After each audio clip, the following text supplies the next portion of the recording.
Sir ये वो जगह है जहाँ में जली हुई लाश मिली। और कुछ क्लू? लाश बुरी तरह जली हुई थी, अगर कोई क्लू रहा भी होगा तो जल गया होगा। ठीक है।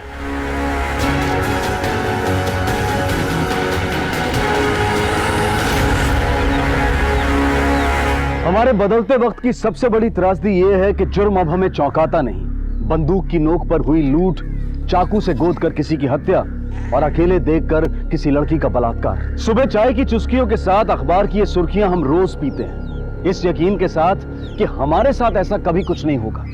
लेकिन ये सोचते वक्त हम ये भूल जाते हैं कि जुर्म का कोई एक रूप नहीं होता है। वजह मिलने पर यह बिना आपकी नजर में आए आपके साथ या किसी के साथ भी घट सकता है। लेकिन आज के हमारे इस केस में किसी ने जुर्म की वजह खुद बनाई, अपने ही हाथों, अपने ही खिलाफ।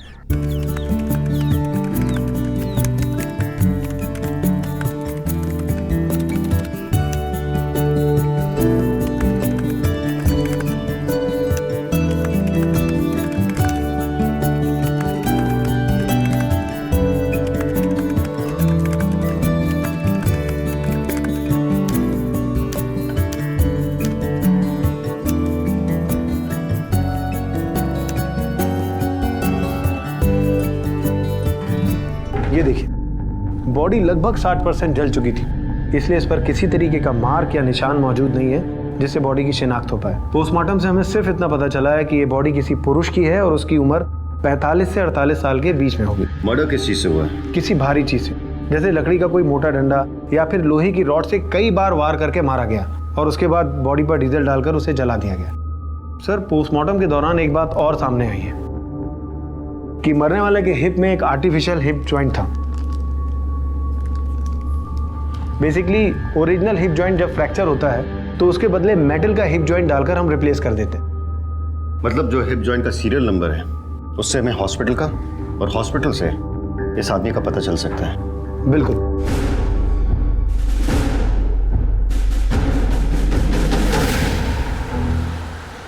सर, उस आदमी की पहचान हो गई है। उस हिप जॉइंट बनाने वाली कंपनी ने जिस हॉस्पिटल का पता दिया था वहां से उसकी डिटेल्स मिल गए। उसका नाम विक्रम सूद है, एक डायमंड मर्चेंट है, मरीन ड्राइव में रहता है।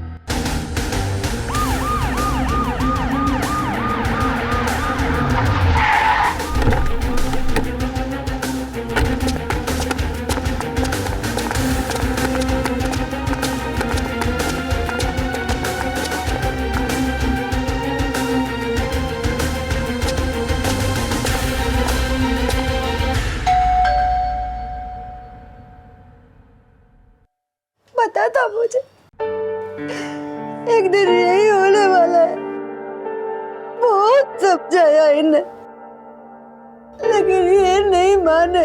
आपको पता था? मतलब उनकी किसी से कोई दुश्मनी थी? उनकी किसी से कोई दुश्मनी नहीं थी, वो अपने ही खुद के सबसे बड़े दुश्मन थे।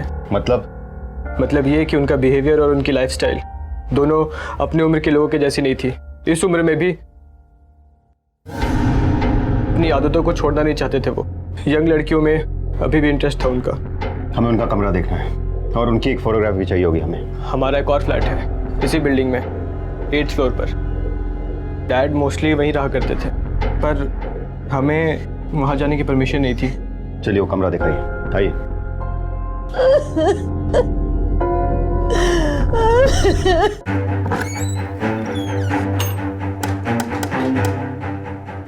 कदम, घर चेक करो। यस।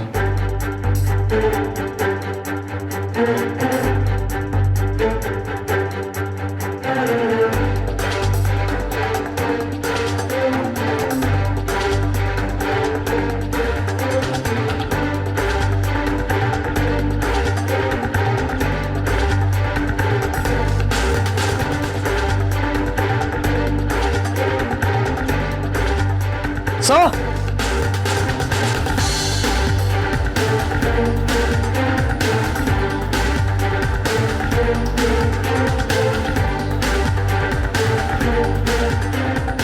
पासवर्ड? सर, मैंने आपको पहले ही कहा था कि हमें आने की परमिशन नहीं है। हमें ये सारा सामान सीज करना होगा। जैसा कि उसके बेटे ने कहा, उम्मीद तो यंग लड़की की लगती है सर। कदम, लैपटॉप से हमें बहुत सारे क्लू मिल सकते हैं। काम करो, उसका लैपटॉप साइबर सेल भेजो और मोबाइल के सारे कॉल रिकॉर्ड्स मंगवाओ। Okay sir.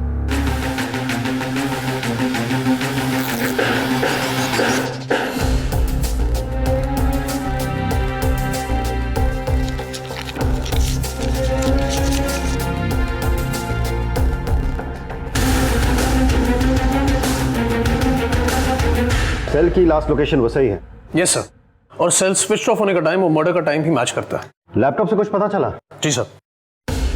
विक्रम फेसबुक पर काफी एक्टिव था। उसका प्रोफाइल नेम विक्की है, उम्र कुछ 21 साल डाली और प्रोफाइल पिक्चर भी किसी यंग लड़के का है। सर फ्रेंड लिस्ट में जो सारी लड़कियां हैं उनकी उम्र कुछ 16 से लेकर 20 या 22 साल तक है। अंजलि सरकार, उम्र 19। इस लड़की से काफी इन्वॉल्व है, काफी इंटरमीट बातचीत हो रही दोनों के बीच। इस अंजलि की कुछ खबर? सर खाली 3 महीने की चैट हिस्ट्री मिली है, बाकी पूरी डिटेल्स के लिए मैंने फेसबुक को मेल किया। सर आईपी एड्रेस से मैंने अंजलि सरकार का एड्रेस निकाला है, यही मीरा रोड में रहती है। That's smooth then.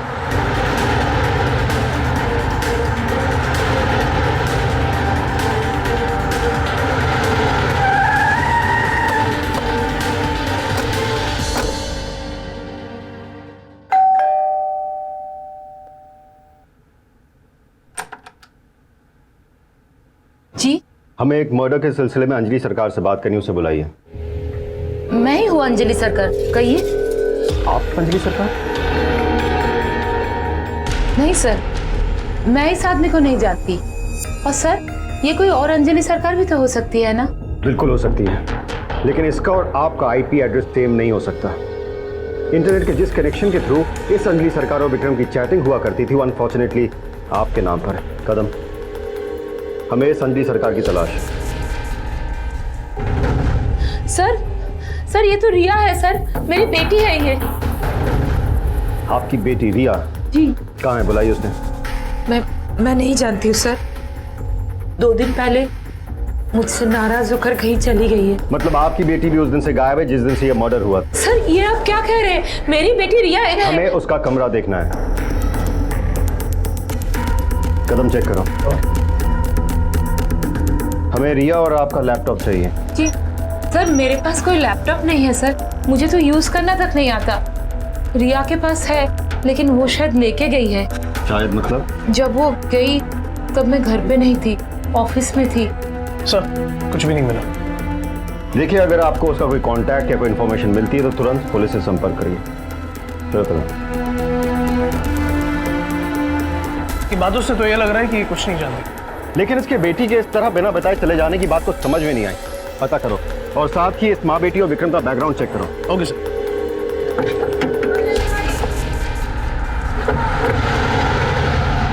Vikram Sood जो 8वें माले पे रहता है, बुड्ढा। Vikram was a sex maniac, हमेशा यंग लड़कियों पर ही नजर रहती थी उसकी। ये हमारी काफी क्लोज फ्रेंड है। She is a cool girl, shorted type, but थोड़ी मूडी है। अब देखिए ना, पता नहीं अचानक कहाँ गायब होगी। नो, अंजलि को कंप्यूटर ऑपरेट करना नहीं आता, इसलिए हमारे ऑफिस की एक बैक जॉब के लिए उसका प्रमोशन नहीं हो सका। बॉयफ्रेंड?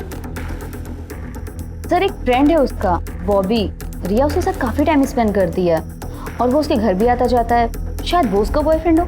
कहाँ रहता है, कोई आइडिया? नो सर, वो तो आइडिया नहीं है, बट शायद उसके अंकल को पता हो। रिया उनसे सारी बातें शेयर करती है। ये सर, यही है। पुलिस को मुंबई के उपनगर वसई के जंगल से मरीन लाइंस में रहने वाले एक डायमंड एक्सपोर्टर विक्रम सूद की जली हुई लाश मिली थी। विक्रम एक जवान लड़के का फेक प्रोफाइल बनाकर कम उम्र की लड़कियों के साथ चैट किया करता था, जिनमें से एक 17 साल की लड़की अंजलि सरकार के साथ वो कुछ ज्यादा ही करीब था। अंजलि की फोटो पुलिस को उसके प्रोफाइल से मिली और आईपी एड्रेस को ट्रैक करते हुए पुलिस ने अंजलि का पता ढूंढ निकाला। लेकिन जब पुलिस उस पते पर पहुंची तो मामला सुलझने की बजाय उलझता गया, क्योंकि जिस अंजलि को वो 17 साल की लड़की समझ रहे थे वो एक 35-36 साल की महिला निकली। प्रोफाइल में सिर्फ अंजलि का नाम इस्तेमाल किया गया था और प्रोफाइल पिक्चर में उसकी बेटी की तस्वीर का। तो फिर विक्रम के साथ कौन चैट किया करता था? तो किसने बनाया था ये फेक प्रोफाइल? अंजलि की बेटी रिया सरकार ने, या फिर कोई और था जो अपनी पहचान छुपाकर ये खेल खेल रहा था? और क्या चैटिंग का यही खेल विक्रम की हत्या की वजह बना?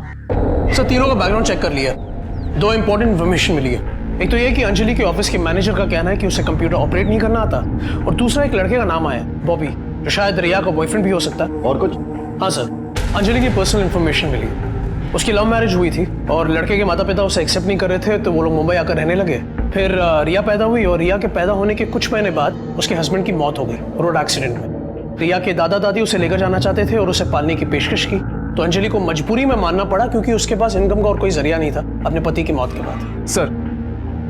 सर विक्रम सूद के कॉल लिस्ट से मिले उन दोनों नंबर्स के रिकॉर्ड्स मिल गए हैं। सर इसमें से पहला नंबर रिया सरकार के नाम पर है जिस पर एग्जैक्टली 3 महीनों से बातचीत हो रही है, और दूसरा नंबर 5-6 महीने पहले एक्टिवेट हुआ था, जो खुद विक्रम सूद के नाम पर रजिस्टर्ड है, और इसका बिल भी विक्रम सूद के बैंक अकाउंट से डिडक्ट होता आ रहा है। इसके अलावा सर इन दोनों सेल फोन की लास्ट लोकेशन वसई है, वही जो विक्रम सूद के मोबाइल की थी।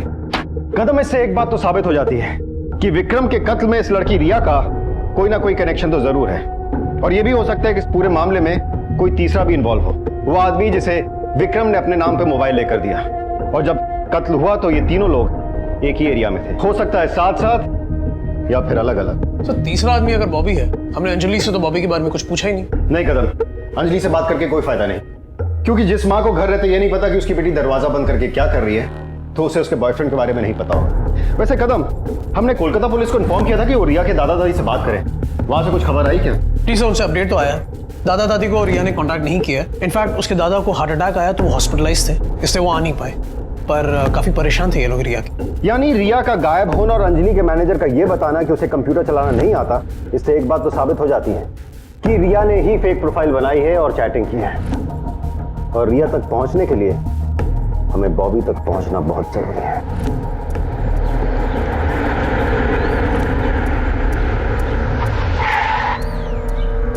सलाम साहब, ये है बॉबी, लेकिन इसका असली नाम मयंक है। अंजलि सर्कल वाली बिल्डिंग में रहता था, लेकिन घर पे अभी ताला पड़ा कि मकान मालिक ने घर खाली करवा दिया। मकान मालिक ने डिपॉजिट अभी तक वापस नहीं किया है। कितना डिपॉजिट है? 1 लाख रुपए। 1 लाख? मतलब लेने को तो जरूर आएगा। एक काम कर, इस पर नजर रख, जैसे आता मेरे को इन्फॉर्म कर। भाई चलो।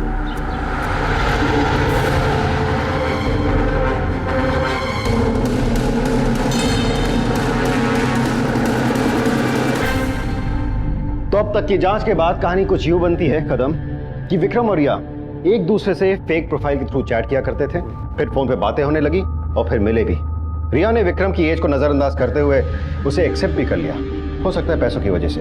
और कदम, यहां पर एंट्री होती है रिया के बॉयफ्रेंड बॉबी की, जो रातों रात अपना घर खाली करके फरार हो गया। राइट कदम, ये बॉबी तीसरा शख्स हो सकता है जो उस मर्डर वाली रात विक्रम और रिया के साथ वसई में था, और यह भी हो सकता है कि बॉबी को विक्रम और रिया के रिलेशनशिप के बारे में पता था, उसे गुस्सा आया और उसने गुस्से में इन दोनों का कत्ल कर दिया। सर, इस थियरी के हिसाब से मैं विक्रम की लाश के साथ रिया की लाश भी मिलनी चाहिए थी, जो कि मिली नहीं। उसका क्या हुआ? इसका जवाब तो बॉबी दे सकता है। सर, फ्रेंड्स से अंजलि और विक्रम की कंप्लीट चैट हिस्ट्री आ गई है। अंजलि के प्रोफाइल से विक्रम को एक अकाउंट नंबर भेजा गया, जिसमें विक्रम ने कई बार कैश ट्रांसफर किया थ्रू नेट बैंकिंग। मैंने साइबर सेल से कहा है, वो हमें अकाउंट नंबर भेज रहे हैं। हाँ, तो कदम, बैंक से इस अकाउंट और ट्रांजैक्शन की डिटेल्स निकलवाओ। आई एम श्योर ये उसी लड़की का नाम होगा जो विक्रम से चैट किया करती थी। प्रोफाइल फेक हो सकता है, लेकिन बैंक अकाउंट कभी नहीं। कुसुम अटलरी, बैंगलोर, आर यू श्योर? जी हाँ सर, ये अकाउंट कुसुम अटलरी के नाम पे ही है और हमारी बैंगलोर ब्रांच का अकाउंट है। जिन एटीएम से पैसे निकाले गए उनमें से कुछ आपके बैंक के भी हैं, उनकी सीसीटीवी फुटेज चाहिए मुझे। बिल्कुल मिल जाएगी सर। जी सर, मैं जानती हूँ कुसुम को, मेरी कॉलेज फ्रेंड है, बैंगलोर में रहती है, बस 1 साल से यूएस गई है, तो उसका कुछ होम लोन्स और पर्सनल लोन्स चल रहे हैं, तो इसीलिए उसका जो चेकबुक है और एटीएम कार्ड मुझे देकर गई है, ताकि कोई जरूरत पड़े तो मैं देख लूं। अंजलि सरकार के फेक अकाउंट से कुसुम अतलूरी का वही अकाउंट विक्रम सूद को दिया जाता है, जिसमें वो अलग अलग वक्त पर अलग अलग रकम जमा करता है, और जिसे आपकी बेटी रिया मुंबई के अलग अलग एटीएम से विड्रॉ कर। सर, ये इम्पॉसिबल है सर, वो एटीएम कार्ड मेरे पास है, मेरी अलमारी में है सर, वो रिया कैसे यूज कर सकती है? मिसेस सरकार, हमारे पास ऐसी बहुत सारी एटीएम्स की सीसीटीवी फुटेज है जिसमें आपकी बेटी रिया पैसे विड्रॉ करते हुए साफ साफ दिखाई देती है।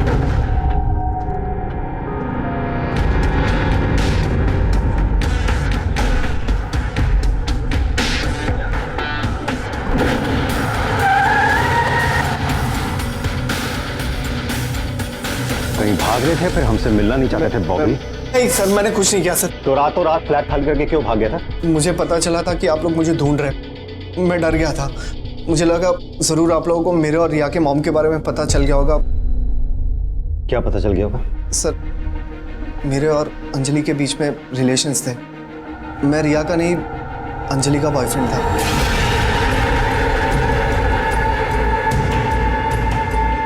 लेकिन विक्रम के आने के बाद अंजलि ने मुझसे अचानक से रिश्ता तोड़ दिया सर। यानी अंजलि विक्रम को जानती थी? जी सर। एक्चुअली सर, कुछ महीने पहले अंजलि ने मुझसे कहा कि वो मुझसे किसी भी तरह का रिलेशनशिप रखना नहीं चाहती। सर उसके बाद मैंने इस आदमी को कई बार अंजलि के साथ भी देखा, और जब फाइनली सर मैंने अखबार में इसके मर्डर की खबर सुनी और देखी तो तब मुझे पता चला कि वो विक्रम सूद है। इस बात का क्या सबूत है कि तू सच बोल रहा है? सर मेरे पास लैपटॉप है, उसमें मेरे और अंजलि की कई सारी फोटोग्राफ्स हैं जब हम लोग साथ में थे।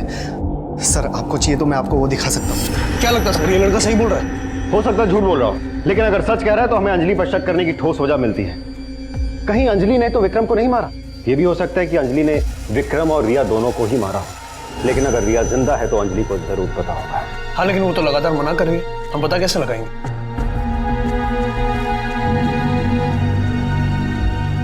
एक काम करो,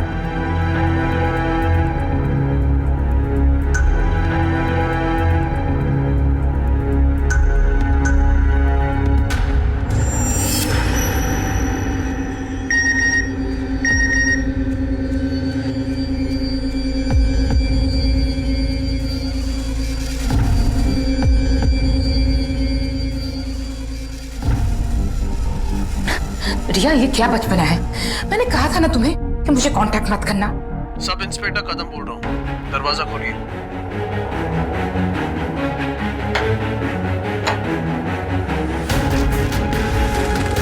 झूठ मत बोलिए मिसेस सरकार, अब झूठ बोल के कोई फायदा नहीं है। आपने पहले भी हमसे कई बार झूठ कहा कि आप विक्रम को नहीं जानती, लेकिन हमारे पास कई ऐसे गवाह हैं जिन्होंने आपको एक नहीं कई बार देखा है विक्रम के साथ। हम ये भी जानते हैं कि आप ये जानती हैं कि रिया कहां पर है, लेकिन आपने ये सच भी हमसे छुपाया क्योंकि आप सीधे सीधे विक्रम के कत्ल में शामिल है मिसेस सरकार। मैंने विक्रम को नहीं मारा। तो फिर किसने मारा है मिसेस सरकार?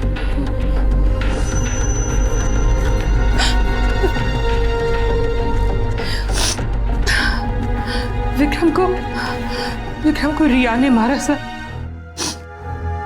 मैं जानती थी रिया विकी नाम के एक 24 साल के लड़के के साथ चैट करती है। फिर एक दिन रिया से मिलने विकी हमारे घर आए और उसे देखकर रिया और मेरे हम दोनों के होश उड़ गए। रिया, हाय, आप कौन? हम विकी, विक्रम सूद।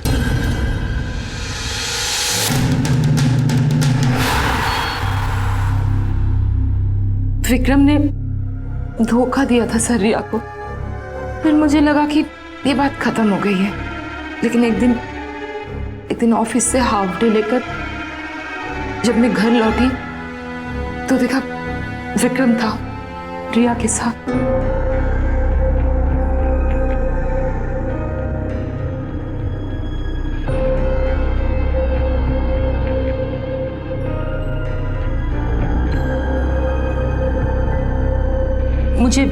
मुझे विक्रम और रिया की दोस्ती पसंद नहीं। मुझे पता था सर कि विक्रम रिया का इस्तेमाल कर रहा है, लेकिन मैं कुछ बोल भी नहीं पाई। रिया को डांट भी नहीं सकती थी। बचपन से अलग रहने की वजह से ऐसा रिश्ता भी नहीं था हमारे बीच, और फिर डर भी था कि कहीं मुझसे नाराज होकर रिया दूर न चले जाए। सोचा कि धीरे धीरे उसे समझा दो, लेकिन मैं उसे समझा पाती उससे पहले ही एक दिन। रिया, कहाँ हो तुम? मम्मा, मम्मा आप यहाँ जल्दी आ जाइए प्लीज। कहाँ हो तुम? हाँ, कहाँ हो?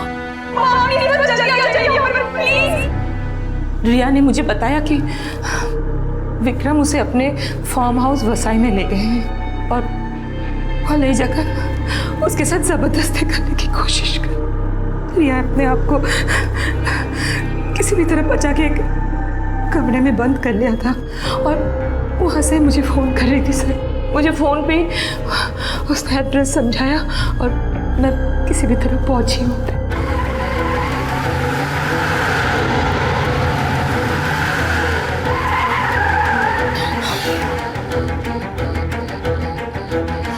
रिया, विक्रम, रिया, विक्रम,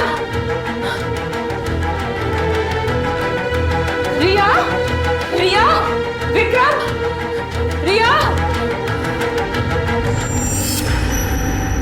उन दोनों को ढूंढते हुए जब मैं फार्म हाउस के पीछे वाले जंगल में पहुंची तो वहाँ वहाँ पे विक्रम की लाश पड़ी हुई थी। मिसेस सरकार, हमें उस फार्म हाउस और रिया का एड्रेस चाहिए। एक माँ खुद अपनी ही बेटी के कातिल होने की गवाही दे रही थी। शक की जो सुई रिया से घूमकर अंजलि की तरफ आई थी, अब अंजलि की गवाही के बाद वो वापस रिया की तरफ घूम गई थी। तो क्या अंजलि सच कह रही? क्या रिया ही विक्रम सूद की असली कातिल थी? पुलिस और कानून सिर्फ सबूतों की भाषा सुनते, समझते और बोलते हैं, और इस केस में अब तक जितने भी सबूत मिले थे वो सारे रिया के खिलाफ थे। तो क्या कत्ल का यह मामला सुलझ चुका था, या फिर इस केस में अब भी कोई और मोड़ आना बाकी था?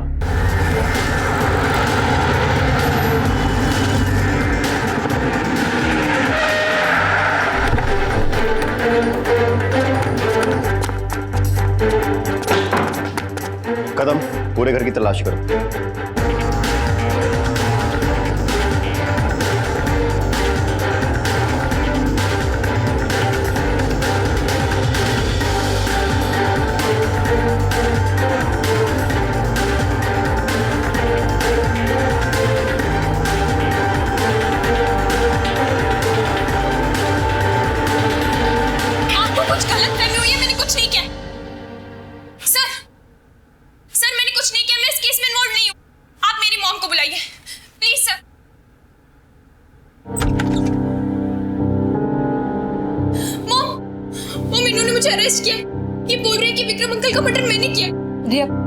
रिया, सच्चाई छिपाने से कोई फायदा नहीं। मैंने बहुत कोशिश किया रिया, पर मुझे बताना ही पड़ा कि विक्रम की मौत तुम्हारे हाथ हुई, अपनी इज्जत बचाने के लिए। ये आप क्या कह रही है मॉम? रिया, तुमने कोई गलती नहीं की बेटा, कुछ गलत नहीं किया। कोई भी लड़की होती तो यही करती। लायर, दादी और दादी सही कहते थे, खुद को बचाने के लिए आपने मुझे फंसा दिया। सर बिलीव में मैंने कुछ नहीं किया। मॉम ने जो कहा झूठ कहा। सर बिलीव में मैंने कुछ भी नहीं किया।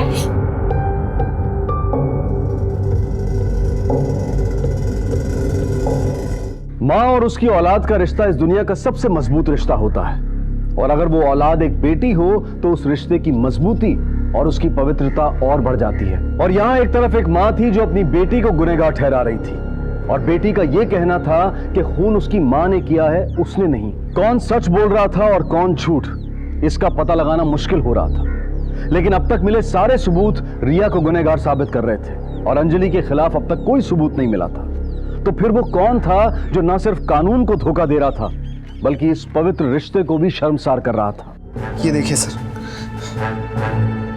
सर, ऐसी और भी पिक्स है। इससे ये प्रूव हो जाएगा कि ये मेरी गर्लफ्रेंड थी। सर, मैं झूठ नहीं बोल रहा हूँ।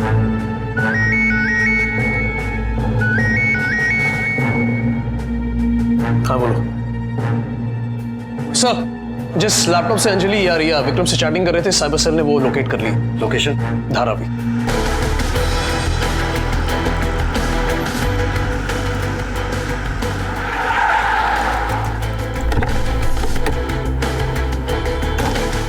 कोई लैपटॉप है यहाँ? जी साहब। हिंदी समझ में नहीं आती। कोई लैपटॉप है कि नहीं तेरे पास? हाँ, एक लैपटॉप हमने चोर बाजार से खरीदा है साहब, हमारे बेटे के लिए 1500 रुपये देकर। लेकर आओ। अरे भाई राजू, वो लैपटॉप लाना तो।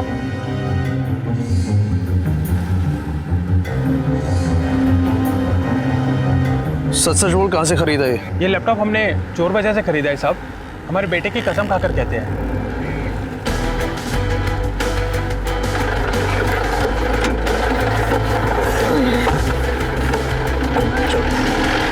क्या? Okay thanks sir. जो लैपटॉप हमें मिला है वो अंजलि के नाम पे। गुड।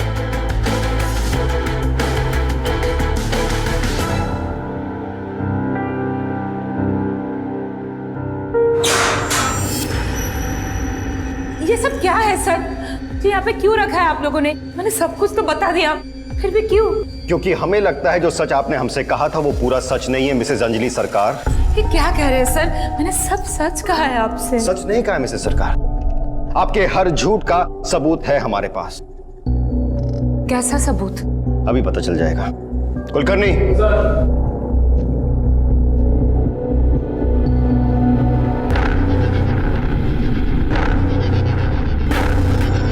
शुक्र है मिसेस सरकार, आपने पहचान तो लिया अपने पुराने बॉयफ्रेंड को, वरना हमें लग रहा था कि विक्रम की तरह आप इसे भी पहचानने से इनकार कर देंगे। ये सब आप क्या कह रहे हैं सर? ये लड़का मेरा बॉयफ्रेंड कैसे हो सकता है? इसे तो मैं जानती तक नहीं। कुलकर्णी,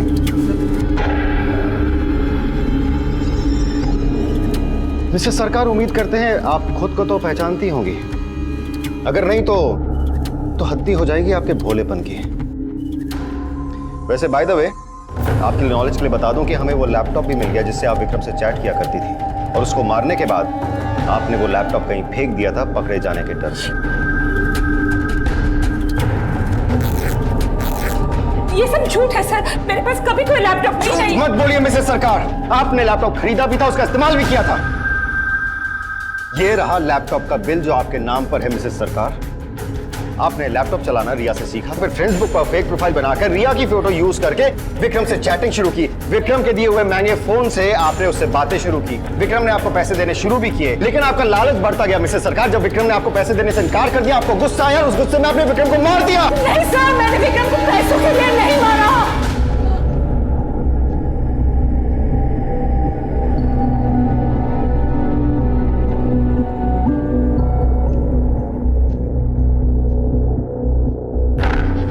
हाँ, मैं मानती हूँ मैंने ही मारा विक्रम को। मैंने ही फेसबुक पे फेक प्रोफाइल खोला। पर सर, ऐसा कुछ करने की प्लानिंग नहीं थी मेरी।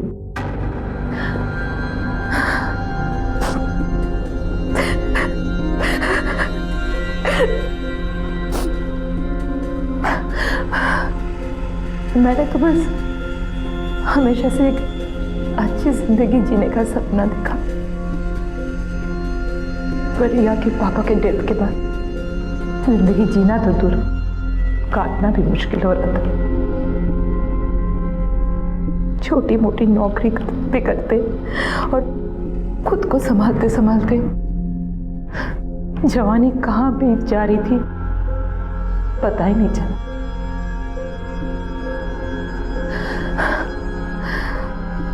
मेरी उम्र और फ्रस्ट्रेशन दोनों बढ़ती जा रही थी।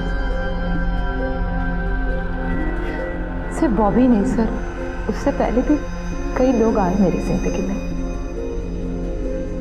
और चले गए।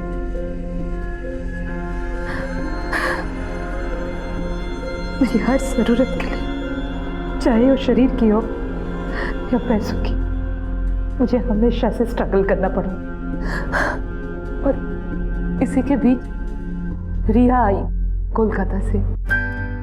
उसी के थ्रू मुझे पता चला फेसबुक क्या है। उसने सिखाया कैसे फेसबुक पे अपना प्रोफाइल बनाया जाता है और कैसे नए नए लोगों से दोस्ती किया जाता है। मेरे सामने तो जैसे पूरी नई दुनिया खुल गई सर।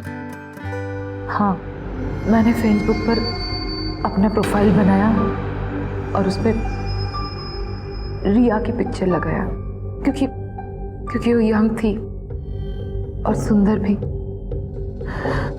मैं सारे लड़कों को फ्रेंड्स रिक्वेस्ट भेजती थी और रिया की फोटो देख के वो लोग एक्सेप्ट भी कर लेते थे। और वही मुझे विक्रम मिला।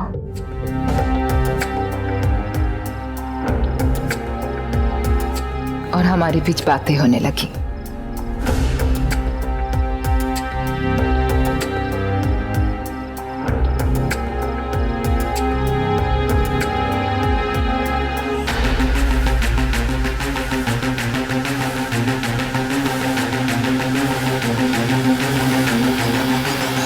विक्रम मुझसे बात करना चाहता था, लेकिन मुझे डर था कि कहीं मेरी आवाज़ से उसे मेरी उम्र का पता न चल जाए, तो इसलिए उसे टालने के लिए मैंने कह दिया कि मेरे पास कोई मोबाइल नहीं है। उसने मुझसे मेरा एड्रेस मांगा और फिर एक महंगा मोबाइल फ़ोन भेज दिया, वो भी एक पोस्टपेड कार्ड के साथ। और फिर हमने पहली बार एक दूसरे से बात की। हाँ, मुझे भी बहुत अच्छा लग रहा है तुमसे बात करके, लेकिन तुम्हारी आवाज़ ना किसी एडल्ट आदमी की जैसे लग रही है ना? हाँ। वो क्या है ना, मुझे एडल्ट बातें करने का बहुत शौक है, इसलिए एडल्ट बातें करते करते मेरी आवाज भी बिल्कुल वैसी हो गई है।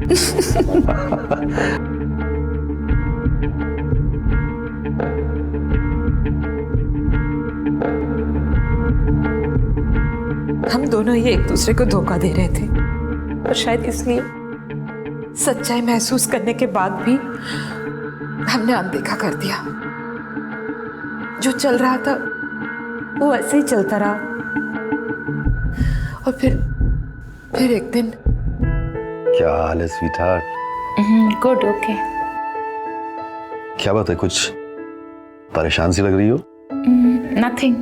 कुछ तो है, प्लीज टेल मी जान।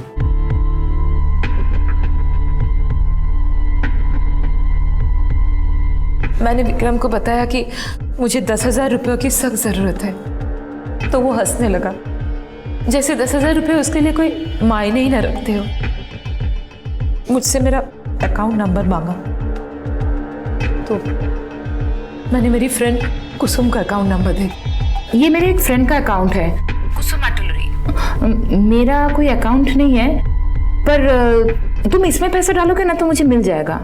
Just give me 10 minutes, हाँ? और थोड़ी ही देर बाद विक्रम ने मुझे बताया कि उसने मेरे उस अकाउंट में पैसे डिपॉजिट कर दिए हैं।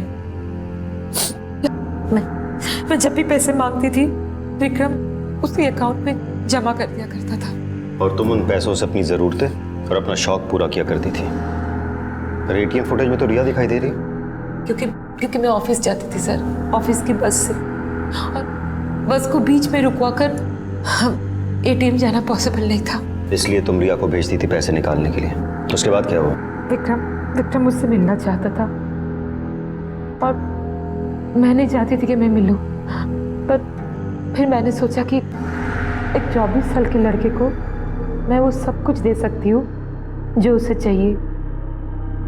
मेरी उम्र जानने के बाद भी वो मुझसे दूर नहीं हो पाएगा।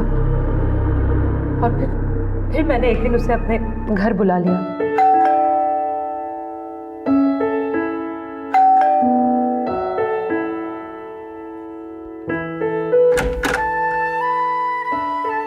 Hello. Yes. I want to meet Anjali. Anjali Sarkar. हाँ, मैं ही हूँ अंजलि सरकार, बोलिए। आप अंजलि सरकार है? जी हाँ, और आप? मेरा नाम विक्रम सूद।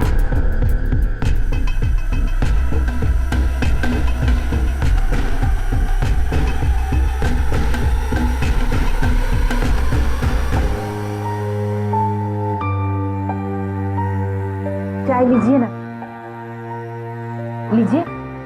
नहीं थैंक्स, मैं चाय नहीं पीता। ओ, चाय नहीं पीते तो कॉफी? जी नहीं, आई थिंक मुझे चलना चाहिए। सुनिए ना, देखिए मैं क्या कह रही थी कि जो भी हुआ, जैसे भी हुआ, हम दोनों ने एक दूसरे से छुपाया कि हम फिर भी आप मुझे पसंद है।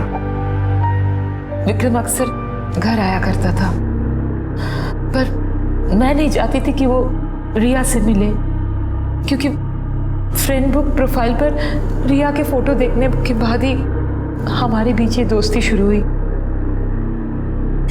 मुझे डर था कि कहीं रिया से मिलने के बाद विक्रम मुझसे दूर ना हो जाए, तो इसलिए जब भी रिया कॉलेज जाती थी मैं तभी विक्रम को बुलाती थी।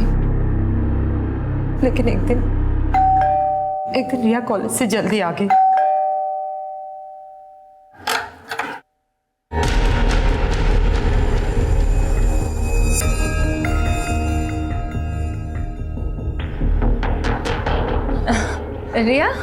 रिया तुम आज इतनी जल्दी कॉलेज से आ गई? यस मॉम, वो 3 लेक्चर्स कैंसिल हो गए थे तो। अच्छा। रिया, ये एक्चुअली मेरे दूर के रिलेटिव है, मेरे कजन विक्रम। बस अभी दिल्ली से मुंबई शिफ्ट हुए हैं। ओके। Hello uncle. हेलो बेटा।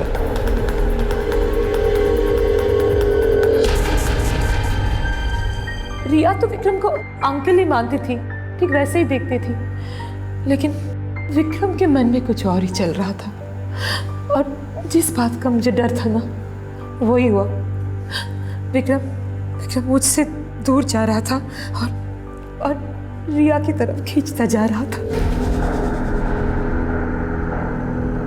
मुझे बिल्कुल इग्नोर कर रहा था और ये मुझे साफ नजर आ रहा था, पर मैं उसे कुछ बोल भी नहीं पा रही थी क्योंकि मैं उसे नाराज भी नहीं करना चाहती थी। वो इसलिए क्योंकि वो तुम्हें पैसे देता था। तुम ये भी भूल गई कि रिया तुम्हारी अपनी बेटी है। माँ बेटी जैसे कोई रिश्ता नहीं था हमारे बीच, और अब तो मुझे रिया से जलन होने लगी थी क्योंकि रिया की वजह से विक्रम मुझे नजरअंदाज कर रहा था।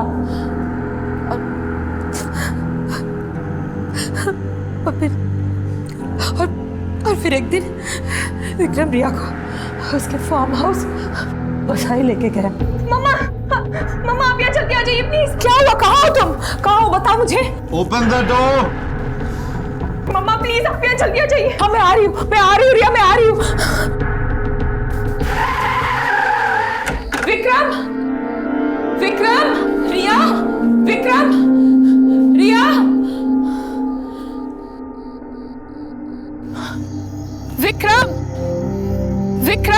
रिया, baby where are you? Vikram कहाँ हो तुम? रिया, मुझे ये गेम अच्छा नहीं लग रहा है।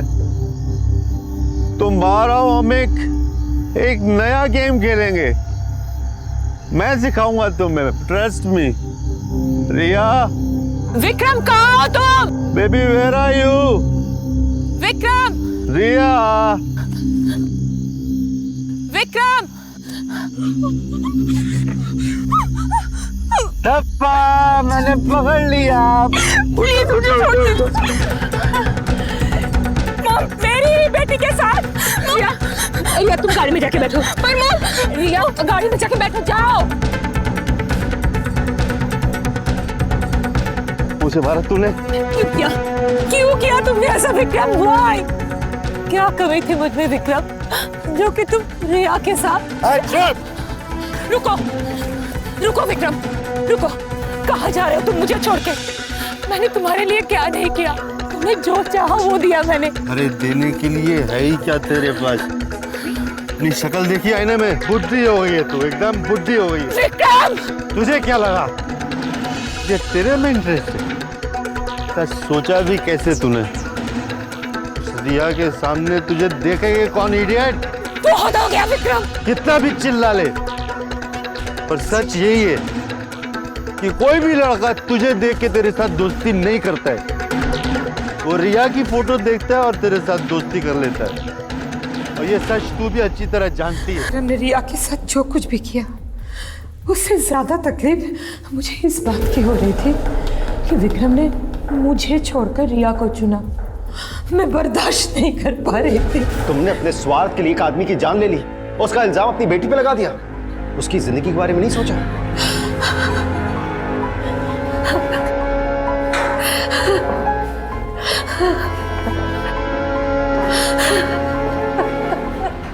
शेखर बोल रहा हूँ। अच्छा सुनो, 4 बजे चारबाग स्टेशन के पास मिलो। काम आज हो जाएगा ना शेखर?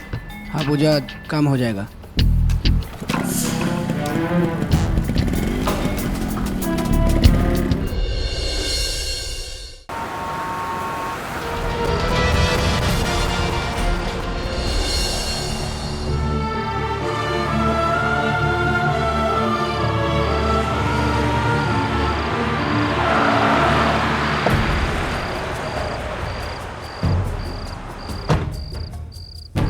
जी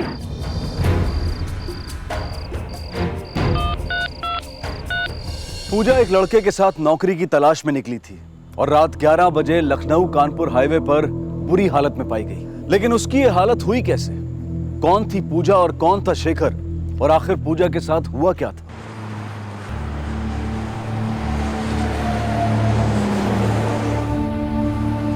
क्या हुआ भाई? कौन है ये लड़की? क्या मालूम, इस तरफ से आई थी। लड़की जिंदा है, हालत बहुत खराब है, एम्बुलेंस बुलाओ। अरे ये तो बहुत घायल लग रही है। इसकी हालत देखकर तो लग रहा है कुछ गड़बड़ है। आजकल गुंडे बदमाश बहुत हो गए, पता नहीं क्या हो रहा है। चलो चलो निकलो यहाँ से, चलो।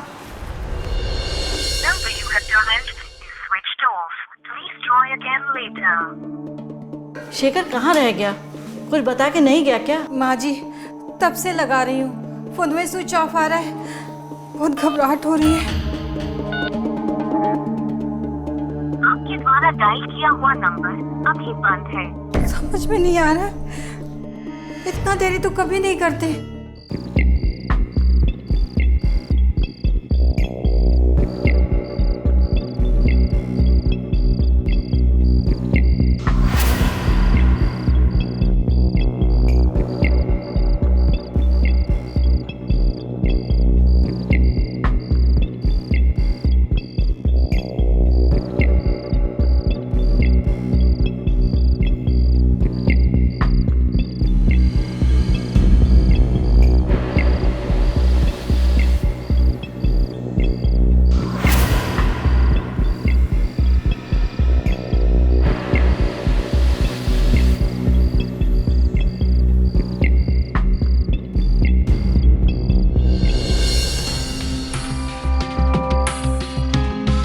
सर, लड़की का नाम पूजा है।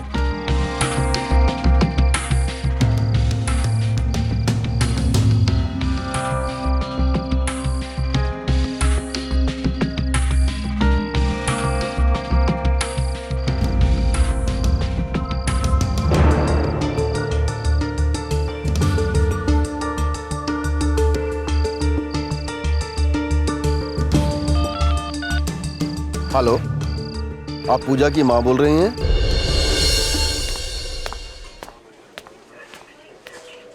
साहब, हमारी पूजा का क्या हुआ है? आप कुछ बतावत काहे नहीं है? इसे पहचानती हैं? ये मोबाइल तो हमारी पूजा का है। ये चप्पल, पूजा,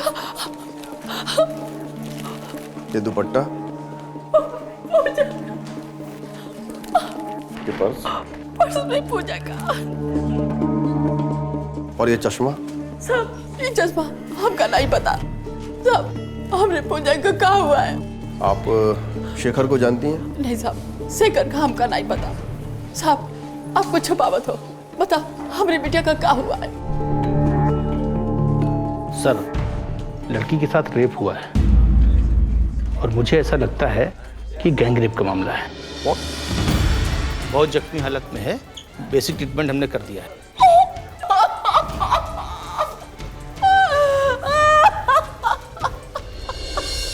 पूजा को अभी तक होश नहीं आया है।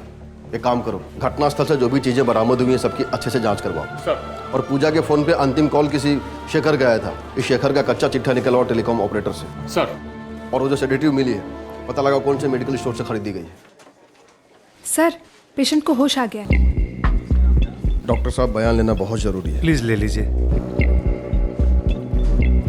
पूजा, आपके साथ ये सब किसने किया? शेखर ने। शेखर?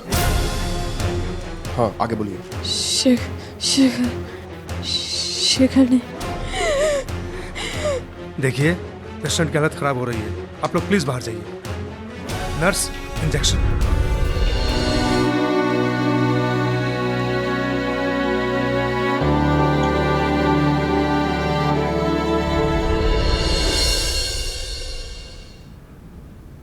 माँ जी, वो अभी तक घर नहीं आए हैं, पूरी रात बीत गई।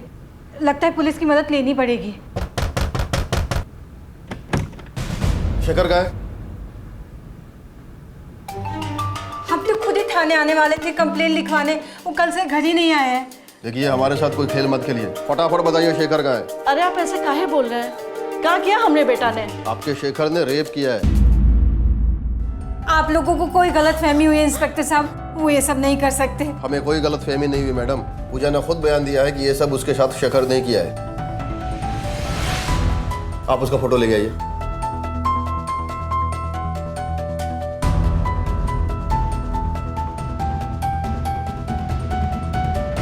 आप पूजा को जानती हैं? पूजा? ये दवाई यहाँ से खरीदी गई थी, किसने बेची थी?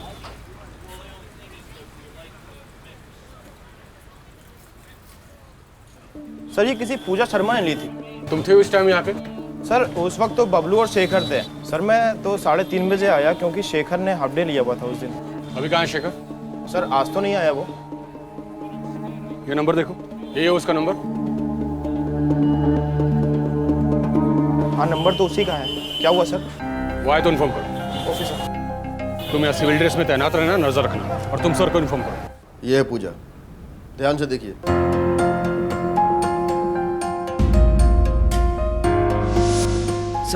संभाल के आराम से। अरे क्या हुआ? हाँ? कौन है ये? अमिता, ये पूजा है। मेडिकल स्टोर पे दवाई लेने आई थी। कह रही थी काम ढूंढने निकली और बात करते करते अचानक बेहोश हो गई, तो मैं इसे घर ले आया।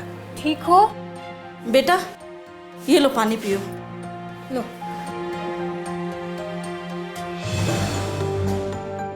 क्या हुआ बिटिया? इतनी परेशान काहे दिख रही हो? सवेरे से काम की तलाश में घूम रहे हैं यहाँ से वहाँ, धूप में बिना कुछ खाए पिए। चक्कर सा आ गया हमको। अब आप ही बताइए इंस्पेक्टर साहब, जो लड़की खुद ही बेहोश होकर गिरी पड़ रही थी, उसकी मदद के लिए हमारे पति काम धाम छोड़कर को यहाँ लिया है।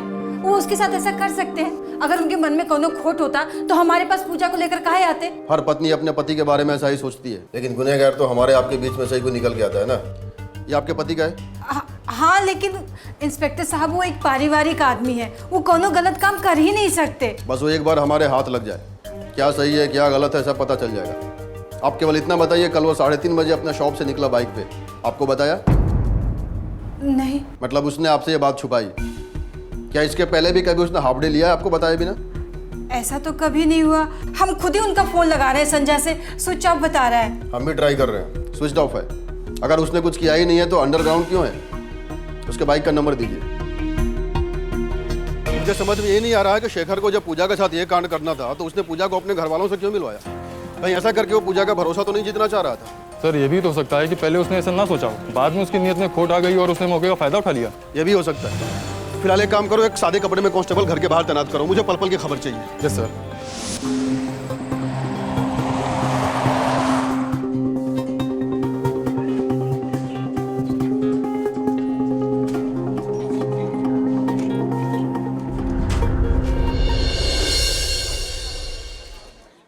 हम आपकी हालत समझ सकते हैं, लेकिन हमारे लिए कुछ सवाल पूछने बहुत जरूरी है। प्लीज हमें निडर होकर बताइए। 4 लोग थे, बस शेखर याद है हमें।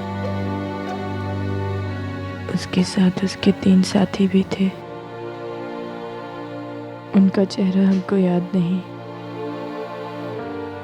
हमें नशे की दवाई पिला दी गई थी, फिर चारों ने बारी बारी हमारे साथ बलात्कार किया। जब हमने विरोध किया। हेलो पूजा। हाँ शेखर। अच्छा, तुमको काम की जरूरत थी ना, तो एक अच्छा काम आया है। एक कपड़ों की दुकान खुल रही है, वहाँ सेल्स गर्ल्स की जरूरत है, तो हम बोलेंगे तो तुम्हारा काम हो जाएगा। ठीक है, बहुत बहुत शुक्रिया। डॉक्टर, पूजा की रिपोर्ट जैसे ही आती है हमें तुरंत इन्फॉर्म कीजिए। हमें जल्द से जल्द रेपिस्ट को पकड़ना होगा, अपनी इन्वेस्टिगेशन टीम बड़ी करनी होगी। फिलहाल एक काम करो, शेखर के घर पे जाओ, उसकी पत्नी से उसके दोस्तों की डिटेल्स निकलवाओ। कुछ भी करो, मुझे सारे रेपिस्ट हिरासत में चाहिए। Yes sir. पूजा के विश्वास की हत्या हो चुकी थी। जिस शेखर पे उसने भरोसा किया था, उसी ने उसके साथ इतना बड़ा धोखा किया। शेखर का फोन लगातार स्विच ऑफ आ रहा था, लेकिन पुलिस हाथ पर हाथ धरकर बैठने वाली नहीं थी। उन्होंने शेखर और उसके तीनों साथियों को ढूंढने के लिए छानबीन और तेज कर दी। पूजा ने बयान दे दिया है, उसके साथ गैंग रेप हुआ है। नहीं, वो गलत बयान दे रही है। हमारे पति एक जिम्मेदार इंसान है, उनकी संगत बुरी हो ही नहीं सकती। जल्दी ये सब पता चल जाएगा, पहले उनके दोस्तों के नाम और नंबर दीजिए।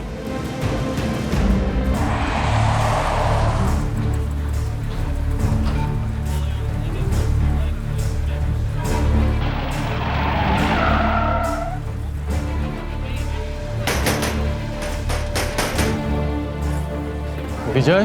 जी सर। अरे सर मैंने क्या किया? अरे सर मैंने क्या किया?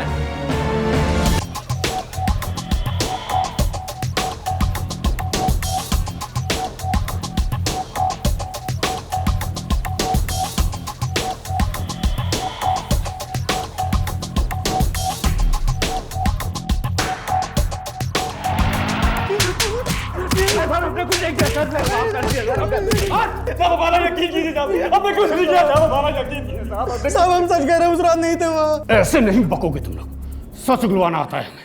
गुप्ता, इन तीनों के स्पर्म टेस्ट के लिए भिजवाओ। सर।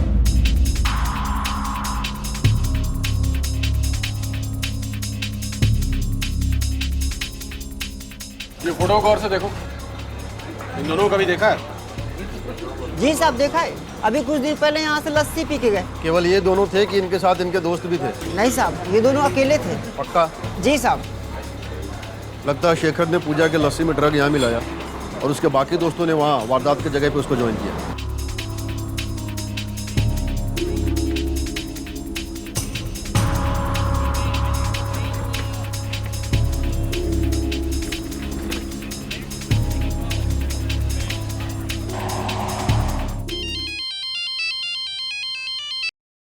हाँ गुप्ता, लखनऊ रेलवे स्टेशन पर 2 मिनट के लिए उसका फोन ऑन हुआ।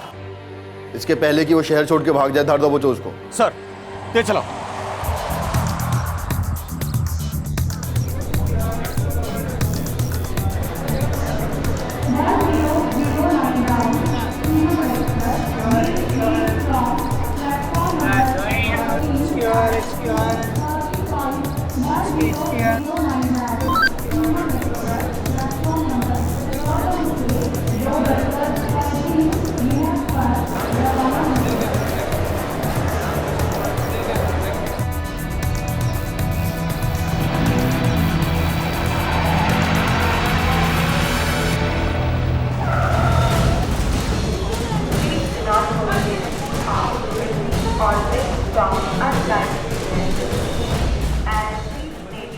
शेखर का मोबाइल फिर से स्विच ऑफ हो गया। शेखर जहां काम करता था, जहां रहता था, जहां पूजा को लेकर गया था, पुलिस उन सभी इलाकों का चप्पा चप्पा छान रही थी। शेखर के 3 दोस्त पुलिस हिरासत में थे, लेकिन शेखर का अभी तक कुछ पता नहीं चला था, बल्कि उसे पकड़ पाना और मुश्किल होता जा रहा था। पुलिस ने शेखर के मोबाइल को ट्रैक किया, लेकिन उसका मोबाइल हर बार अपनी लोकेशन बदल रहा था।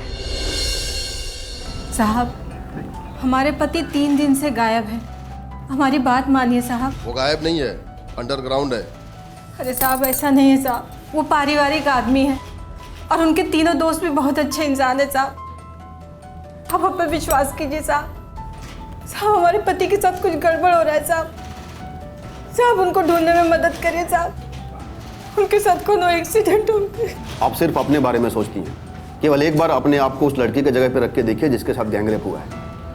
आप अंदाजा भी नहीं लगा सकती वो किस मेंटल ट्रॉमा से गुजर रही है।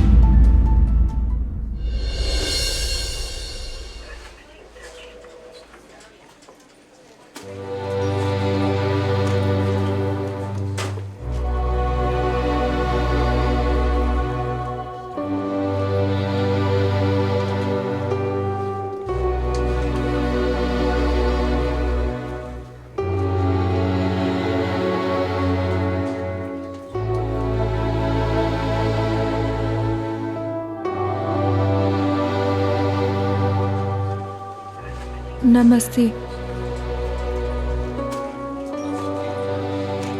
हम शेखर की पत्नी हैं।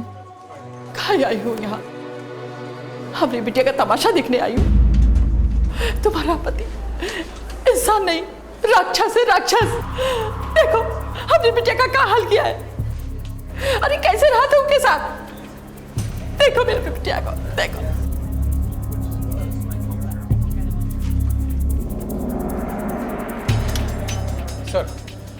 सर फॉरेंसिक रिपोर्ट आ गई है। सर पूजा की टेस्ट रिपोर्ट में 4 अलग अलग डीएनए पाए गए और उसमें बहुत ज्यादा मात्रा में वही ड्रग मिला है सर जिसकी फॉइल हमें मिली थी सेडेटिव की। लेकिन सर शेखर के तीनों दोस्तों के स्पर्म सैंपल मैच नहीं हुए जो पूजा के शरीर में पाए गए थे। तो फिर वे 3 लोग कौन हैं जिनके साथ मिलकर शेखर ने यह गैंगरेप किया?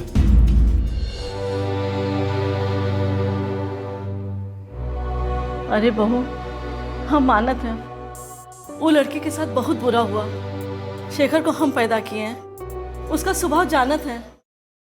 वो इतनी घिनौनी हरकत नहीं कर सकत।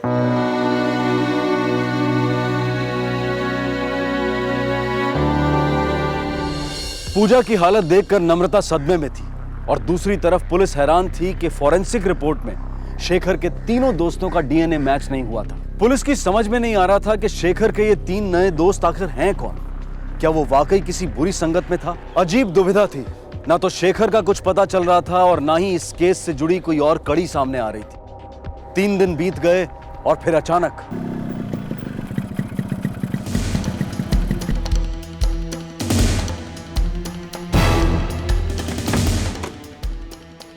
शेखर कहाँ था तू इतने दिन? आप आ गए? कहाँ चले गए थे? 3 दिन से कुछ अता पता नहीं है। यहाँ कितना हंगामा हो गया है। हम कितना परेशान हो गए थे। कहाँ गायब थे? और फोन का स्विच ऑफ था। अरे फोन तो हमारे पास ही था। अरे कहाँ लगा? अरे इसने कुछ नहीं किया। अरे कुछ नहीं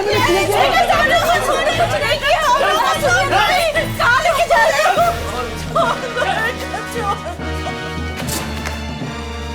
पूजा के साथ इस रेप कांड में तुम्हारे साथ तुम्हारे 3 और साथी शामिल। तीनों का नाम चाहिए मुझे। सर हमने कुछ नहीं किया, बात मानिए हमारी। देख, छुपा के कोई फायदा नहीं। पूजा हमें अपने बयान में सब कुछ बता चुकी है।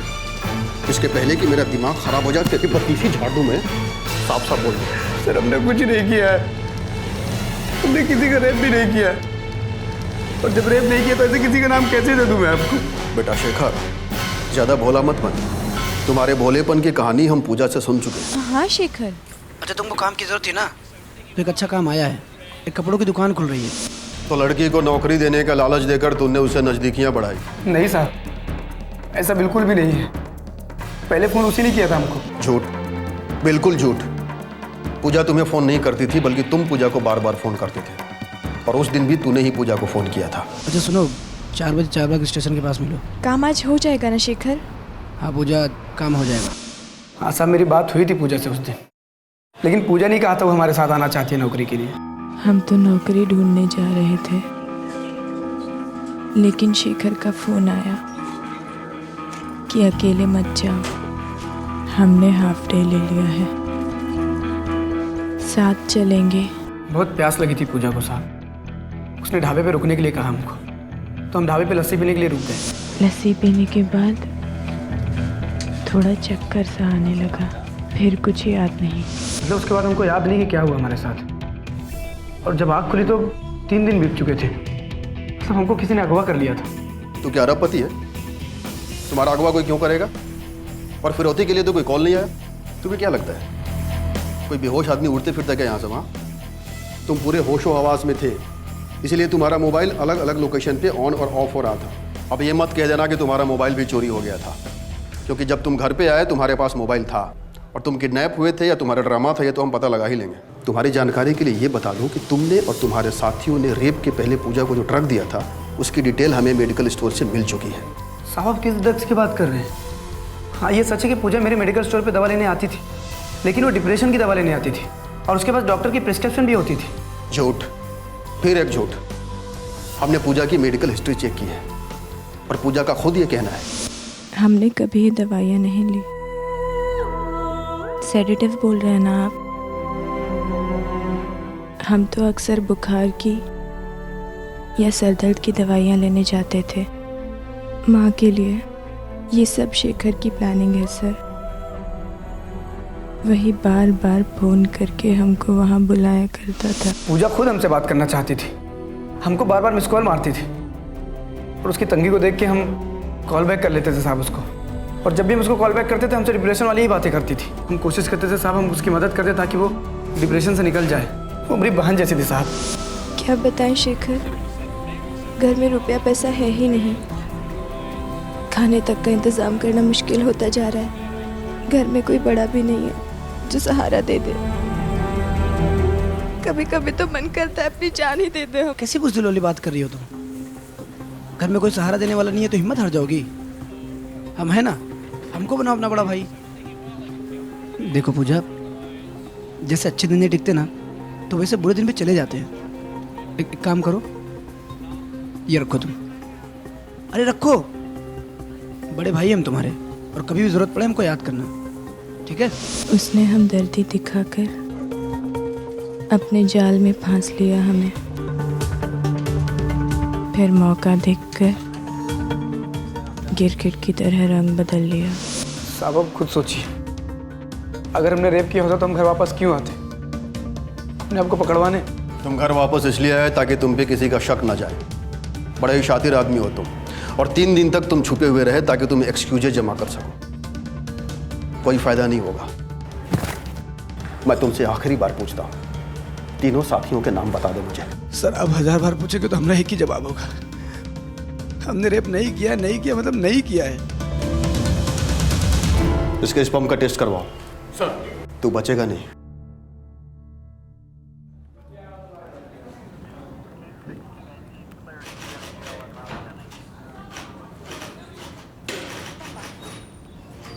ये क्या हो गया जी?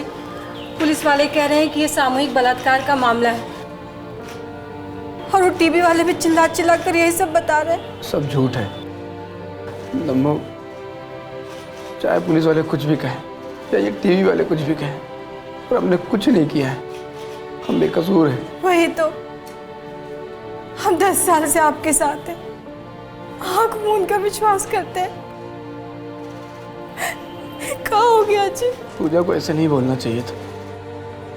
हम तो मदद करना चाहते थे उसकी परेशान देखकर। अब कोई हम पे बलात्कार का इल्जाम लगाएगा तो हम मान थोड़ी ना लेंगे, और जब हमने रेप किया ही नहीं है ना तो कुछ भी साबित नहीं हो सकता। हमारा विश्वास करो। सर शेखर की रिपोर्ट आ गई। पूजा की बॉडी मिले सैंपल से शेखर का सैंपल मैच हो गया सर। चार्जशीट फाइल हुई, केस चला और सारे सबूत शेखर के खिलाफ पेश हुए। पुलिस हैरान हो रही थी कि यह शेखर कैसा इंसान है। सारे सबूत मिलने के बाद भी एक ही रट लगा रहा है कि वो बेकसूर है। शेखर की रिपोर्ट पॉजिटिव आई, लेकिन उसके वो 3 दोस्त जिन्हें गिरफ्तार किया गया था उनकी रिपोर्ट मैच नहीं हुई, और मीडिया के दबाव में पुलिस की मुश्किलें बढ़ती जा रही थी। सर मीडिया ने नाक में दम कर रखा है। लेकिन उनका सवाल भी जायज है गुप्ता। हाँ सर, मेन रेपिस्ट को पकड़ लेने के बाद भी उसके बाकी तीनों साथी तक हम अभी भी नहीं पहुंच पाए, जबकि सर शेखर और पूजा दोनों साथ में उस लस्सी वाले ढाबे पहुंचे थे। दोनों ने साथ में लस्सी पी, यहाँ तक सर दोनों साथ में थे। उसके बाद शेखर पूजा को बाइक पर बिठाकर ऑफ रूट से उस जंगल में लेके गया जहाँ पर पूजा का रेप हुआ। लेकिन सर शेखर का कहना यह है कि लस्सी पीने के बाद उसको चक्कर आया और उसको कुछ याद ही नहीं रहा, और 3 दिन बाद जब उसको होश आया तो उसने खुद को लकड़े कारखाने में पाया, जबकि सर लकड़े का कारखाना तो रेप वाली जगह से बिल्कुल अपोजिट साइड में। सर इसका मतलब शेखर पक्का झूठ बोल रहा है। हो सकता है, और यह भी हो सकता है कि शेखर और उसके तीनों साथियों का कोई ना कोई मददगार हो इस एरिया में, क्योंकि 3 दिन तक छुपे रहना बिना किसी के हेल्प के बाइक छुपाना पॉसिबल ही नहीं है। एनीवेज, हम तो जा ही रहे हैं उस एरिया में बारीकी से छानबीन करने। देखते हैं शायद कोई सुराग हाथ लग जाए।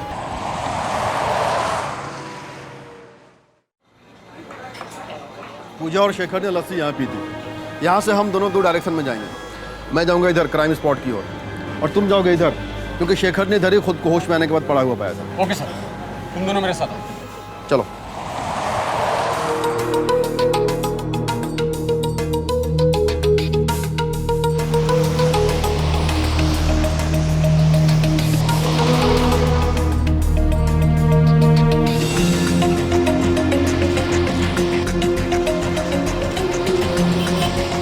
क्या भाई, तुम अपना ये सब्जी का ठेला रोज यहाँ नहीं लगाते हो क्या? पिछले 15 दिन से दिखाई नहीं दिए।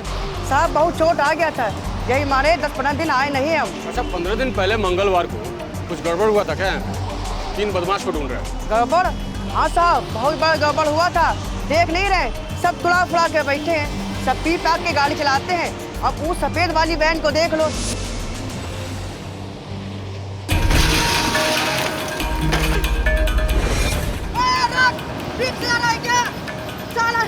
सब नुकसान कर गया। देखी खिड़की टूटी थी, पता नहीं कौन जल्दी में रहे, ठोक के चला गया हमको। हमारा ठिलिया भी तोड़ गया और हमारा सब्जी का सारा नुकसान करके चले गए साहब।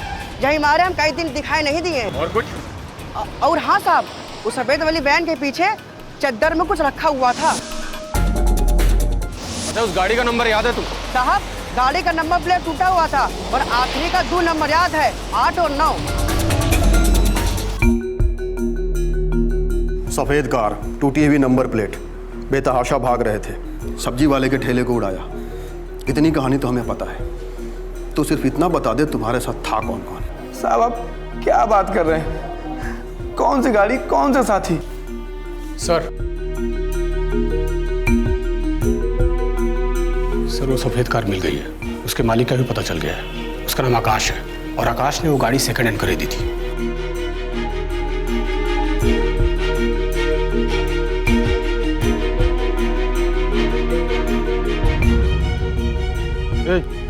ये गाड़ी किसका है? वो साहब उसका।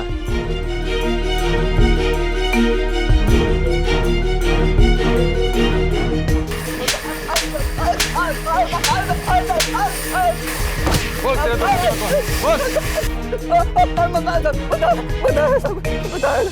सब उनका नाम है सब करण और श्रीकांत साहब सब 4 बार बच चुके हैं साहब।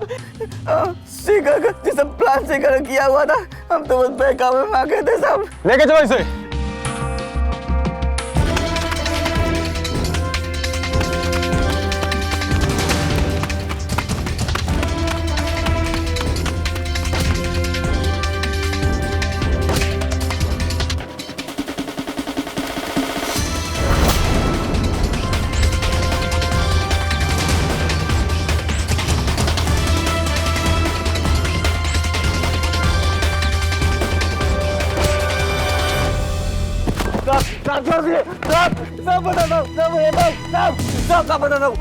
साहब ये सब शेखर की प्लानिंग थी साहब, उसी के कहने पे हम लोगों ने किया साहब।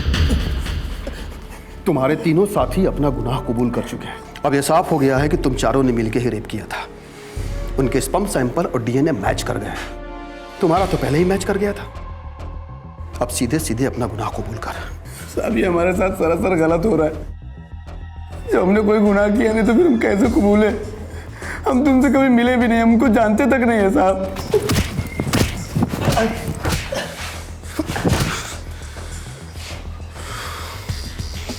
मुझे उन तीनों रेपिस्ट के कॉल रिकॉर्ड चाहिए। सर एक बहुत ही अजीब बात पता चली है। हमने उन तीनों के कॉल रिकॉर्ड्स निकाले, लेकिन शेखर की उनसे कभी कोई बात ही नहीं हुई। ऐसा कैसे हो सकता है? यदि उनकी आपस में बातचीत नहीं हुई तो फिर गैंग रेप को प्लान कैसे किया? सर एक और बात मालूम पड़ी है। एक कॉमन नंबर पर उन तीनों की बहुत बार बात हुई है, रेप वाले दिन भी, और ये नंबर किसी प्रकाश बंसल का है। कौन है ये प्रकाश बंसल? सर ये प्रकाश बंसल की केस हिस्ट्री भी बहुत अजीब है। कानपुर में 2014 में हुए एक मर्डर केस का मुख्य आरोपी है। इस वक्त वो जमानत पे है, लेकिन उसका साथी बंसी अभी भी जेल में है। और सर इंपॉर्टेंट खबर यह है कि उस मर्डर केस का चश्मदीद गवाह शेखर रह चुका है। व्हाट? शेखर आई विटनेस है? Yes sir. और ये बात हमसे अब तक छुपी रही? सर ये फाइल हमें कानपुर पुलिस से मिली है। सर केस की फाइल और शेखर के बयान के मुताबिक 5 मई 2014 को उस पेट्रोल पंप पे शेखर पेट्रोल भरवा रहा था। उसी वक्त बंसल और उसके साथी बंसी ने सीताराम नाम के आदमी का मर्डर कर दिया, और ये मर्डर होते हुए शेखर ने देख लिया था।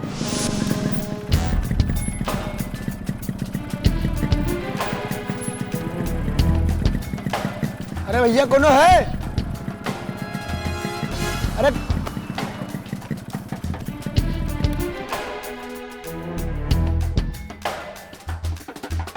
कौन है का?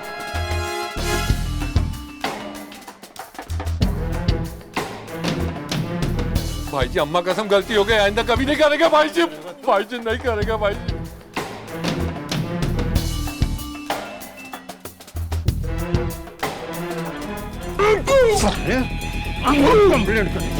शेखर इस मर्डर का चश्मदीद गवाह बन गया, और ये दोनों आरोपी अरेस्ट भी हुए। लेकिन सर बाद में बंसल जमानत पर रिहा हो गया। सर हमने जब बंसल के कॉल रिकॉर्ड्स निकाले तो ये मालूम पड़ा कि बंसल और पूजा पिछले 5 महीने से टच में है, जबकि शेखर और पूजा सर 4 महीने से टच में है। मामला अब समझ में आ रहा है। उन 3 लोगों को जो हमने पकड़ा है ना, चलो उनकी खातिरदारी करते हैं। सर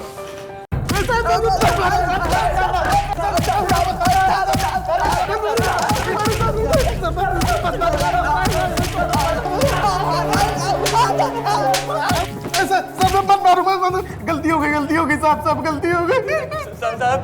शेखर के बहकावे में आ गए साहब। हमारी मत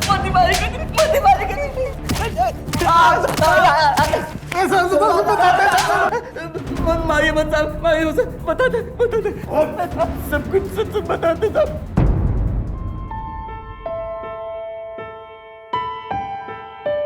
दीदी अब क्या हम लोग लखनऊ कभी वापस नहीं आएंगे?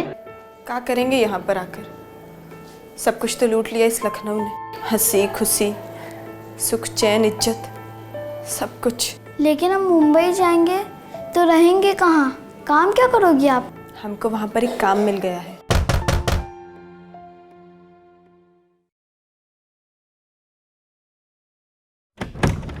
पूजा, केस से रिलेटेड कुछ जानकारी मिली है हमें। आपको हमारे साथ पुलिस स्टेशन चलना होगा। सर हमें यहाँ क्यों बुलाया गया है? बात क्या है? कोई हमें बताता क्यों नहीं? बता देंगे बंसल जी, मैडम को तो आ जाने दीजिए।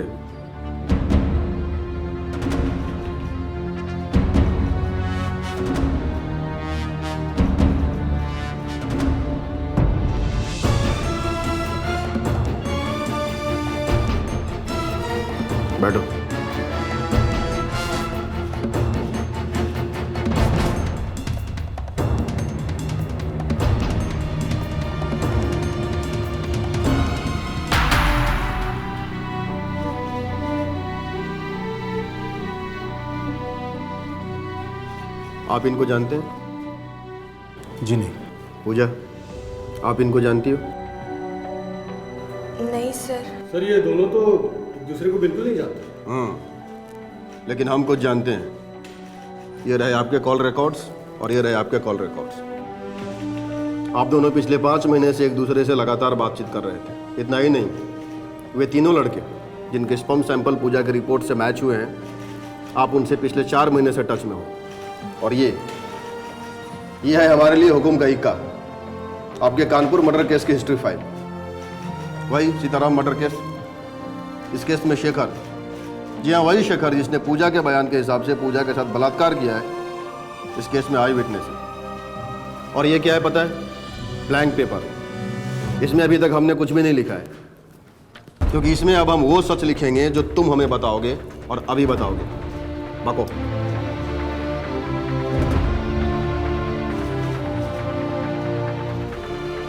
बको।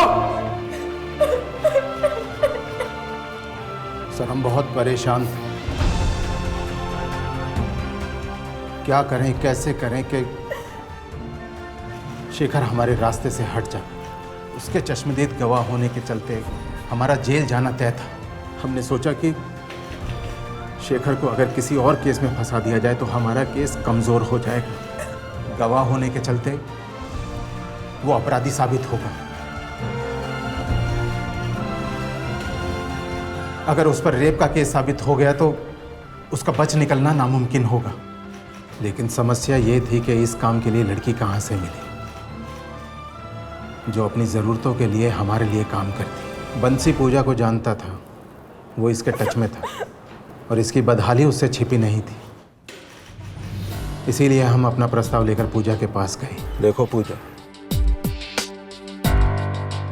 बंसी से मुझे तुम्हारे हालात के बारे में पता चल चुका है। तुम्हें पैसों की सख्त ज़रूरत है। तुम्हें अपनी माँ का ऑपरेशन भी करवाना है और अपने छोटे भाई बहनों को स्कूल भी भेजना है। कैसे करोगी इतना सब कुछ? इसीलिए हम तुम्हारी मदद करना चाहते हैं। हम देंगे तुम्हें पैसे, लेकिन बदले में हमारा एक काम करना होगा तुम्हें। कैसा काम? एक लड़का है शेखर, उसे एक मामले में फंसाना है। देखिए, हम ऐसा वैसा कोई काम नहीं करेंगे। हाँ, पैसा जल्दी और ज़्यादा कमाना है तो उसके लिए रास्ता भी टेढ़ा ही चुनना पड़ता है।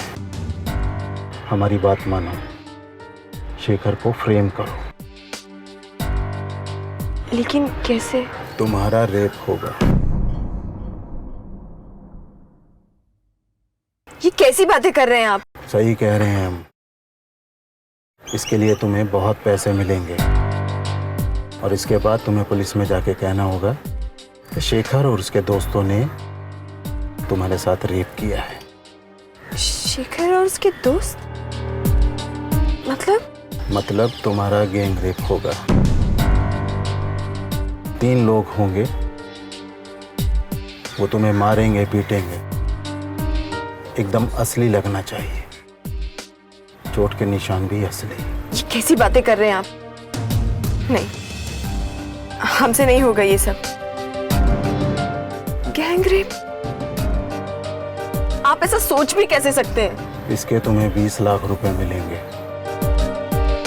शेखर को फंसाने के 5 लाख और 3 बार रेप के अलग अलग 5-5 लाख रुपए और हॉस्पिटल का खर्चा अलग मिलेगा। लेकिन गैंग रेप ही क्यों? गैंग रेप इसलिए ताकि ये मामला इतना बड़ा हो जाए कि कोई हमारे केस को इस केस से जोड़कर ही ना देख पाए और ये शेखर नाम का कांटा हमारी जिंदगी से हमेशा हमेशा के लिए निकल जाए। लोग इसकी बात का विश्वास करें।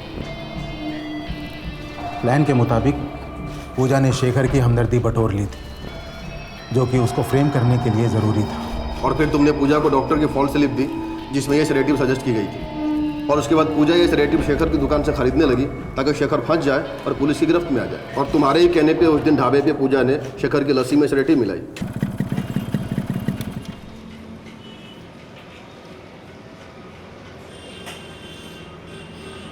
भैया 2 रस्सी देना।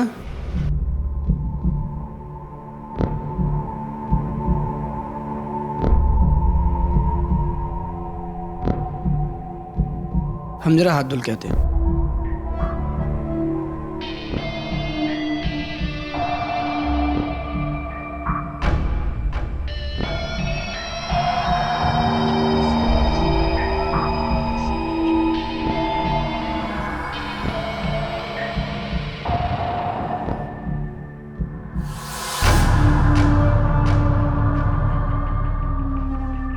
जब शेखर बेहोश हो गया तो हमारे कुछ आदमियों ने उसे एक चादर में लपेटा और सफ़ेद कार में डाल दिया। उसे हम एक सेफ जगह ले गए और हमने 3 दिन उसे वहाँ रखा। हमारे एक आदमी ने उसकी बाइक उठा ली ताकि किसी को कोई सुराग ना मिले, और वो सेडेटिव पूजा को भी दी गई ताकि ये उन लोगों के चेहरे ना पहचान सके जिन्होंने इसके साथ रेप किया था।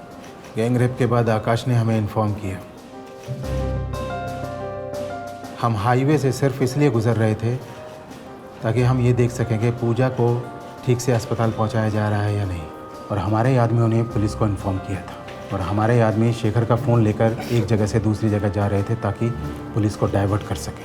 लेकिन एक बात अभी भी क्लियर नहीं हुई, जब शेखर ने कुछ किया ही नहीं तो उसके सैंपल मैच कैसे हो गए? बेल पे बाहर आने के बाद मैं शेखर की हिस्ट्री ज्योग्राफी खंगाल रहा था कि कोई तो ऐसी कमज़ोर कड़ी होगी जिससे मैं उसे ब्लैकमेल कर सकूं। हमें पता चला कि शेखर की पत्नी का IVF ट्रीटमेंट चल रहा है। पहली बार की कोशिश में वो नाकाम रहे और दूसरी बार की कोशिश के लिए वो ट्राई कर रहे थे, और हमने वहाँ के कंपाउंडर को पैसे खिलाए ताकि शेखर का स्पर्म हासिल कर सके। और उसके बाद हमारे 3 आदमियों को हमने पूजा मामले को सेट करने को बोल दिया।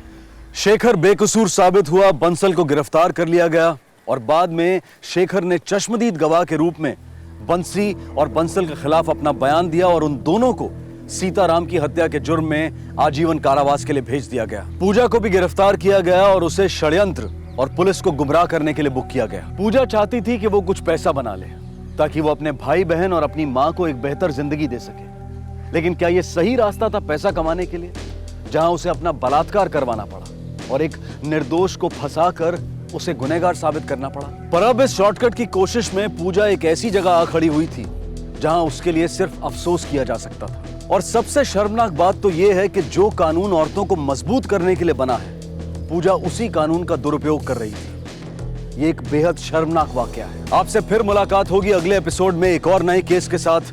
तब तक अपना और अपने परिवार का ख्याल रखें और देखते रहें क्राइम पेट्रोल डायल 100। सबा केक को सीख हम सबको। जय हिंद। क्राइम पेट्रोल के और भी दिलचस्प कहानी देखने के लिए हमारे चैनल को सब्सक्राइब करें और बेल आइकॉन दबाना न भूलें।